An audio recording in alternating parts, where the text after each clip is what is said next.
भगवान शंकर मौन हो गए। सती जी ने फिर दृष्टि से देखा, इस बार थोड़ा रुद्र दृष्टि थी, प्रश्नवाचक दृष्टि थी। इस बार मानो प्रश्न था कि हमने तो शास्त्रों में सुना है कि गुरु के यहां बिना बुलाए जाना चाहिए, पिता माता के यहां बिना बुलाए जाना चाहिए। तो यदि मैं बिना बुलाए जाती तो कोई दोष थोड़ी, शास्त्रीय दोष भी नहीं है, क्योंकि भगवान शंकर ने कहा जो बिन बोले जाओ भवानी, राहे न सील स्नेह न कानी। तो सती जी ने मानो प्रश्न किया कि क्या अपने पिता माता के पास बिना बुलाए जाना कोई दोष है? गुरु जी के यहां निमंत्रण ना मिलने पर भी जाना चाहिए, यही मर्यादा है। ये नहीं कि तुम्हें बुलावें, प्रार्थना करें तब नहीं। जदपि मित्र प्रभु पितु गुरु गेहा, जाई बिनु बोले हूं न संदेहा। भगवान शिव ने कहा प्राण प्यारा मित्र बिना बुलाए जाना चाहिए, इष्ट देव के यहां, स्वामी के यहां बिना बुलाए जाना चाहिए, गुरुदेव के यहां बिना बुलाए, और माता पिता के यहां। ये 4 जगह है जहां निमंत्रण की परवाह नहीं की जाती। परम प्राण प्रिय मित्र, स्वामी का गृह, और गुरुदेव और माता पिता। भगवान शंकर ने कहा ठीक सिद्धांत है ये, पर तदपि विरोध मान जहां कोई, तहां गए कल्याण न होई। यदि मित्र द्रोह रखता है तो नहीं जाना चाहिए, यदि माता पिता द्वेष रखते हैं तो नहीं जाना चाहिए, यदि गुरु की इच्छा है कि तुम ना हो तो फिर नहीं जाना चाहिए, यदि स्वामी की इच्छा है कि तुम हमारी दृष्टि में ना पड़ो तो नहीं जाना चाहिए। तदपि विरोध मान जहां कोई, तहां गए कल्याण न होई। भगवान शिव ने कहा वहां नहीं जाना चाहिए। भांति अनेक शंभु समुझावा, भावी बस न ज्ञान उर आवा। भगवान शंकर बहुत प्रकार से समझा रहे हैं, लेकिन अंबा जी को भगवान शंकर की सीख इस समय अच्छी नहीं लग रही। क्यों? क्योंकि ममत्व जोर कस गया। माता पिता बहनों का प्यार बड़ा उत्सव है, सबसे मिलेंगी, ये जोर कस गया तो आद्य गुरु भगवान शंकर प्राण प्रीतम है, उनकी बात अच्छी नहीं लगी। खड़ी हो गई सती जी और अपने परिवार के जनों के दर्शन की इच्छा से कैलाश से चल पड़ी। फिर लौट आती है, फिर भगवान शंकर को देखती है, फिर चल पड़ती है, फिर लौट आती है। इस प्रकार कई बार ऐसी दुविधामयी स्थिति हुई। बंधुजनों की प्रबल मिलने की इच्छा और महादेव जी नाराज ना हो जाए, ये ऐसी दुविधा दुचित स्थिति आ गई। बार बार निकलना, बार बार वापस आना। आखिरी बार भगवान की शंकर की तरफ रोष दृष्टि से देखा, कांपने लगा शरीर सती जी का, और ऐसा लगा मानो भस्म कर देंगी। ततो विनिः स्वस्य सती विहाय, तम शोकेन रोषेण च दूयता हृदा। शोक क्रोध चित्त को बेचैन कर दिया और भगवान शंकर की तरफ रुद्र दृष्टि से देखा। आखिरकार जिन भगवान शिव ने अपना अर्धांग उनको बनाया, उनको छोड़कर वो लंबी लंबी सांस लेती हुई माता पिता के घर की तरफ चल पड़ी। जब देखा महादेव जी ने कि अब सती जी तो रुकेंगे ही नहीं, तो कई हजार रुद्रगणों को आदेश किया और अपने निजी वाहन वृषभराज नंदकिशोर को आदेश किया, जाओ तुरंत जाओ। हजारों भगवान शिव के पार्षद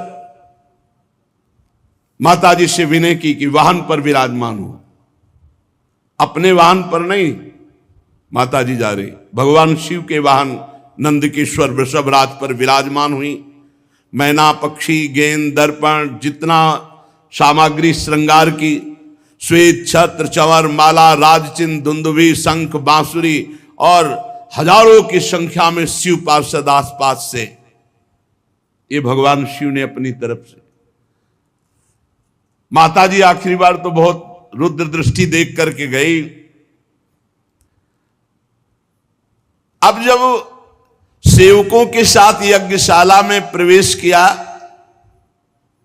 तो वहां ब्राह्मण लोग वेद ध्वनि उच्च स्वर से होड़ लगी हुई थी। देखा स्वर्ण, डाब, चर्म आदि के जो मिट्टी काठ आदि के पात्र, अलग अलग सब देवताओं का भाग, सबकी व्यवस्था, लेकिन पूरी यज्ञ में कहीं भी भगवान शंकर का कोई स्थान नहीं, कोई भाग नहीं। सती जी को जे ही दक्ष ने देखा तो बड़े क्रोध दृष्टि से देखा और कोई आदर नहीं, कोई बातचीत नहीं। सती जी ने देखा, अरे मेरे प्रीतम का कहीं यज्ञ में कोई भाग नहीं और ये पिता होकर मेरे साथ ऐसा बर्ताव। बहनें जो बड़ी मुस्कुराती हुई एक उपहास जनित ऐसे, निमंत्रण तो गया होगा आपके पास सती जी के, हमारे पास, हमारे लिए तो वाहन भी गया था, व्यवस्था भी गई थी, अच्छा भले आ गए। उपहास। केवल एकमात्र सती जी की माता उस सहृदय प्रेम से मिली।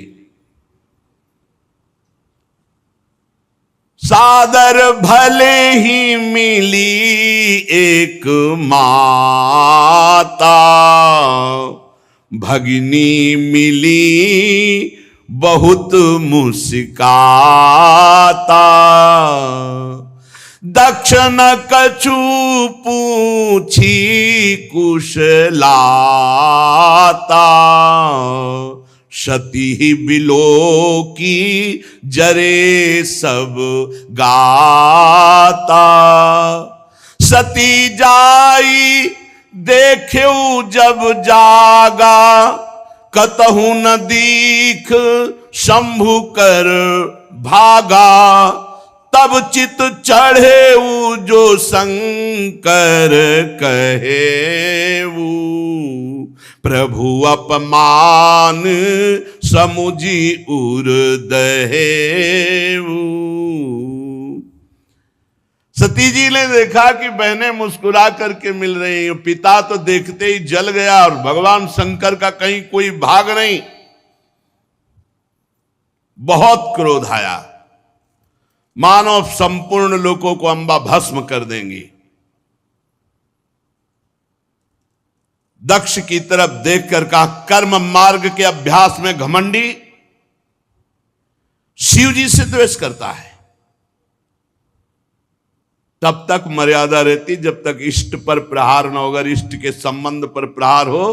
तो जैसे पिताश्री कह के बात करने वाले प्रहलाद जी ने दैत्यराज कह के बात किया, ऐसे का कर्म मार्ग के अभ्यास में लगा हुआ घमंडी तो भगवान शिव से दोह करता है। लड़खड़ा रही थी क्रोध में वाणी अंबा जी की, तू पिता है क्या? तू जानता है भगवान शंकर से बड़ा कोई इस सृष्टि में है? नायस्य लोके त्यतिसायनः प्रियस तथा प्रियो देह भृताम प्रियात्मना तस्मिन् समस्तात्मनि मुक्त वैर के रीते भवंतम कतमः प्रतीपयेत। तू जानता है जिनका न कोई प्रिय है ना प्रिय है, सदैव अपने आत्म स्वरूप में निमग्न रहते हैं, उनसे वैर किया तूने। सर्व कारण परमेश्वर भगवान शिव से तेरे जैसा घमंडी और कौन हो सकता है जो वैर करे। ब्राह्मणों, तुम लोग दोष देख रहे हो फिर भी यज्ञ करा रहे हो। साधारण पुरुष ऐसा नहीं कर सकता। जिस यज्ञ में भगवान शिव का भाग नहीं दिया गया, अहंकार पूर्वक करता है, वो यज्ञ कैसा? इसका मतलब तुम सब दंड के भागी बनोगे। खेद है। महापुरुषों का अपराध जिस सभा में होता है, सभा सहती पूरी सभा को दंड भोगना पड़ता है, पूरी सभा को। जो दुष्ट मनुष्य स्वरूप इस शरीर को आत्मा मानता है और भगवान शिव से या महापुरुषों से द्रोह करता है, निंदा करता है, उसका सर्वनाश निश्चित होता है। महापुरुष नहीं करते कुछ, उनकी चेष्टा पर ध्यान भी नहीं देते, परंतु उनके चरणों की धूल उस महान अपराधी को भस्म कर देती, नष्ट कर देती है। महापुरुषों की निंदा जैसा जघन्य कार्य इन देहाभिमानी को ही शोभित होता है। शिव, ये दो अक्षर एक बार जिसकी मुख से निकल जाए, तत्काल समस्त पापों का नाश करके परम पद प्रदान कर देते हैं। शिव। भगवान शंकर की आज्ञा का कोई उल्लंघन त्रिभुवन में कर सके? पवित्र कीर्ति मंगल में मेरे स्वामी शंकर से द्वेष करता है पिता, तू अमंगल रूप है, तेरा सर्वनाश निश्चित है। अंबा जी बोली, अरे भगवान शिव तो महापुरुषों के भी महापुरुष है, जिनका मन मधुकर ब्रह्मानंद रस में डूबा रहता है, जिनके चरणों की सेवा के लिए सनक सनंदन सनातन सनत कुमार बड़े बड़े ब्रह्म ऋषि याचना करते हैं। उन विश्वबंधु विश्व आत्मा भगवान शिव से वैर तेरे जैसा अहंकारी ही कर सकता है। अरे भगवान शिव स्मशान भूमि की चिता को लगाते हैं, नरमुंडों की माला पहनते हैं, जटा विखेरे भूत पिशाच साथ रखते हैं, पर उनके चरणों से गिरे हुए निर्माल्य को ब्रह्मा आदि बड़े बड़े देवता मस्तक पर धारण करते हैं। निरंकुश, धर्म मर्यादा विहीन, अय दक्ष, जब मेरे स्वामी ये कहेंगे आओ दक्षायणी, तो मैं सुन नहीं पाऊंगी, क्योंकि शरीर से तेरा संबंध है और तू मेरे प्रीतम से द्रोह करता है, निंदा करता है। जब अपने स्वामी की कोई निंदा करे तो शरीर में सामर्थ्य हो तो उसकी जबान काट ले, नहीं तो कान बंद करके निकल जाए। अंबाजी कह रहे, करुणों पिधाय निर्याद्यत कल्प ईशे धर्मा वितर स्तृणभिर नभिरस्य माने छिंदात प्रसई रुसती मसतिम प्रभुश्चे जिभ्याम। या तो कान में अंगुली डाल करके सभा से निकल जाए और या उसकी जबान काट दे जो अपने इष्ट की, अपने स्वामी की निंदा कर रहा हो। बकवाद करने वाली अमंगल रूप दुष्ट जिह्वा को काट डाले।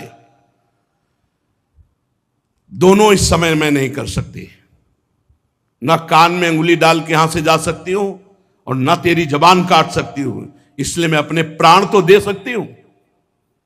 सती जी ने कहा, भगवान नीलकंठ शिव की निंदा करने वाले, तेरे से शरीर संबंध रखता है कि तू पिता कहलाता इस शरीर का। तो जैसे कोई भूल से गंदी वस्तु खा ली जाए तो उसे वमन किया जाता है, ऐसे भूल से मैं तेरे यहां पुत्री हुई हूं आकर, और तू मेरे प्रीतम का द्रोही है, इसलिए मैं इस शरीर को नहीं रखूंगी, क्योंकि शरीर तेरे से संबंध रखता है। महामुनि जिनके चरणों का आश्रय लेकर स्वरूप में रमण करते हैं, जो विधि निषेध से परे तत्व हैं, उन प्रभु शिव की अवहेलना। अरे अज्ञानी, तुझे पता नहीं मेरे प्रीतम शिव क्या है। पिताजी, यदि तू ये नहीं जानते हो कि भगवान शंकर परब्रह्म परमात्मा हैं, तो हमारा ऐश्वर्य भी तुम नहीं जान सकते हो। हमारा ऐश्वर्य सिर्फ आत्मज्ञानी महापुरुष जानते हैं, क्योंकि भगवान शिव सदैव वट वृक्ष के नीचे रहते हैं। चिता की राख, मुंडों की माला, चंद्रमा मस्तक पर, गंगा जी जटाओं पर, हर समय ध्यानस्थ या भगवत चर्चा परायण, कोई लौकिक सामग्री नहीं, और जो झुका उसे विश्व बंदनी बना दिया, महाऐश्वर्य में बना दिया। सती जी कहती, पिताजी हमारा ऐश्वर्य अव्यक्त है, आत्मज्ञानी ब्रह्मबोध संपन्न महापुरुष हमारा ऐश्वर्य जान सकते हैं, तुम्हारे जैसे देहाभिमानी नहीं। ये यज्ञशालाओं में यज्ञान से तृप्त होकर प्राण पोषण करने वाले एक कर्मठी देवता या तुम्हारे जैसे यज्ञ करता मेरे स्वामी के वैभव को नहीं जान सकते। भगवान शंकर का अपराध करने वाले अपराधी आपके इस शरीर से उत्पन्न हुए निंदनीय देह को अब एक क्षण मुझे नहीं रखना। लज्जा आती ही मुझे इस शरीर पर कि मैं दक्ष पुत्री हूं। मेरे प्राण प्रीतम शिव का अपराध करने वाले, तुझे धिक्कार, और तेरी पुत्री कहलाने वाले शरीर को धिक्कार। अगर मैं वापस जाती हूं, भगवान शिव कहेंगे आओ दाक्षायणी, दक्ष पुत्री आओ, ये मैं नहीं सुन सकती। ये मैं नहीं सुन सकती कि भगवान शिव का अपमान करने वाले शरीर से हमारा संबंध है। उत्तर दिशा की तरफ मुख करके मौन होकर बैठ गई, आचमन किया, पीला वस्त्र ओढ़ा, आंख मूंद करके योग मार्ग में स्थित हुई।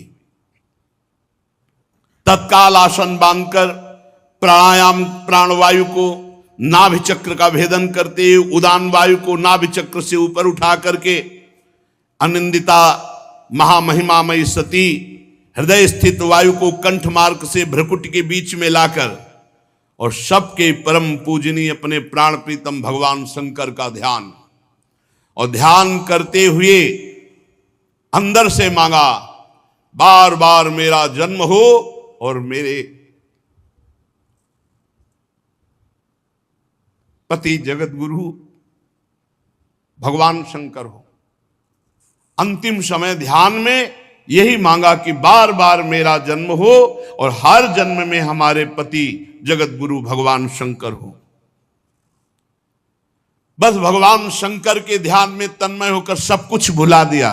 यहां तक ये भूल गई कि मैं दक्ष पुत्री सती हूं, सब विस्मृत, केवल शिव। तुरंत आग लग गई, चरणों से लेकर पूरे शरीर में आग लग गई। भगवान शिव के चिंतन में तन्मय और अपने प्राण त्यागने की जे ही धारणा की तो योगाग्नि प्रकट हो गई अंबाजी के शरीर में। हाहाकार मच गया, पूरे शरीर में दिव्य आग। समस्त देवता जो यज्ञ में सब कोलाहल मच गया, भागे सब इधर उधर भागे कि अब तो आतंक हो जाएगा, अब तो सर्वनाश का खेल होगा।